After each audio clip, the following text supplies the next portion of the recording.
everybody. Week 9 of the NFL. Scott Spreitzer here from DocSports.com. He's Chuck Esposito, Race and Sportsbook Director here at the beautiful Red Rock Station Casino.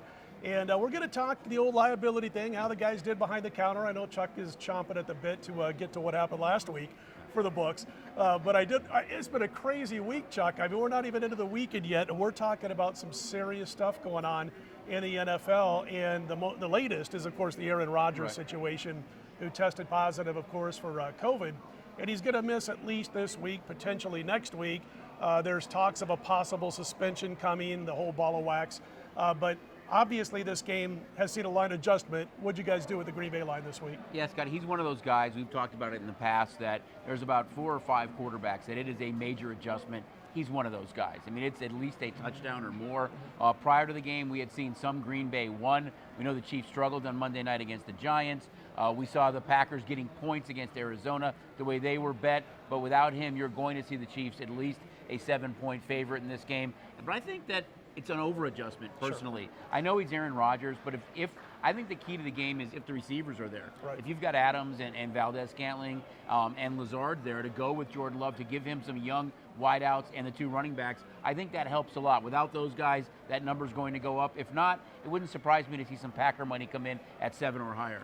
Going to see some teaser money, I would say, yeah, also I on the KC Chiefs. You know, and let me just, LaFleur did a great job, I thought, against Arizona, and I could see him trying to take the air out of the ball a little bit, using those running backs because the Chiefs can be run on. Absolutely. That defense has been pathetic against the run for most of the last season. Assuming that it's just speculation and it's just talk and he's not going to get suspended, obviously Aaron Rodgers is not out for more than 1 or 2 games tops, and it doesn't affect them long term as far as their odds right now for the NFC Championship or the Super Bowl.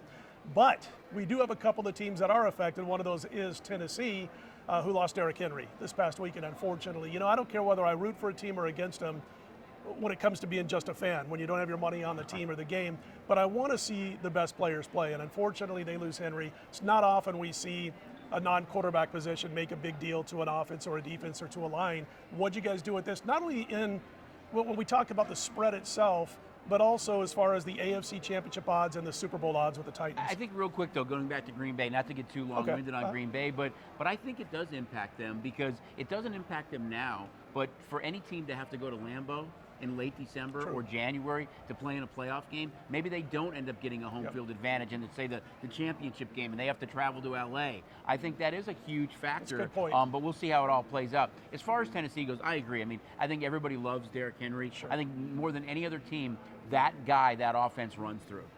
They wear you down early, they wear you down late. I think the success of Tannehill last year was a product of 8 and 9 guys in the box. He found A.J. Brown. You add Julio Jones. That number was below a touchdown. It's now above a touchdown.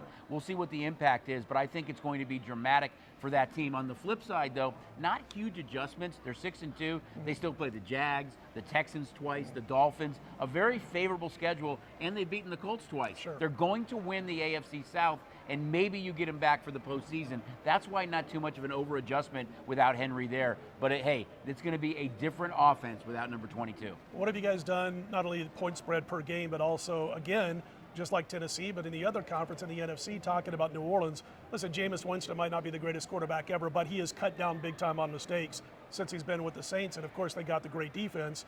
But now they don't have Jameis Winston at quarterback. Right. What'd you guys do with the adjustments? That was kind of the key of all these games. That was kind of the minor adjustment. It's that Winston has played well, but he really hasn't opened it up. We haven't seen that offense be that dynamic. It's been all about their defense. Right. We'll see how Trevor Siemian performs. You are going to get Hill back, so you'll have kind of both those guys in the offense, but not as big of an adjustment. Their defense is going to have to step up and win a lot of games down the stretch. I remember the game against Seattle a couple of weeks ago, and I had another better in town here texting me going, boy, Jameis is playing smart football. And I'm like, heck yeah, he's throwing the Kamara. He played really well, right. And they thought they were going to get Michael Thomas back, which they're not now. They tried to trade for OBJ. Maybe if he gets released, they still try to pick him up to help Siemian.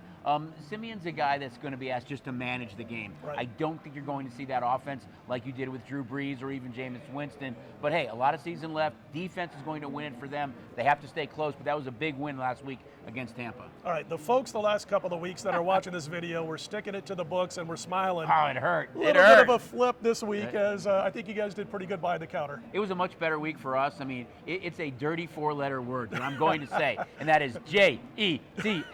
Having the Jets win outright was huge for our side of the counter. It really was bookended, Right. no pun intended for Jason and my sports podcast bookends, but the first Sunday of the month and the last Sunday of the month. There was 5 Sundays in October. Guess what happened? The Jets won outright both times. The Giants won once outright the first Sunday in October and covered the last Sunday.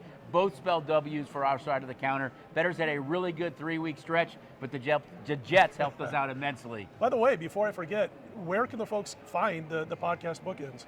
It's on YouTube. You can go onto YouTube. You can go on. We actually have it on the STN mobile site where you can check that out as well. It's really kind of fun. We have a lot of fun with it.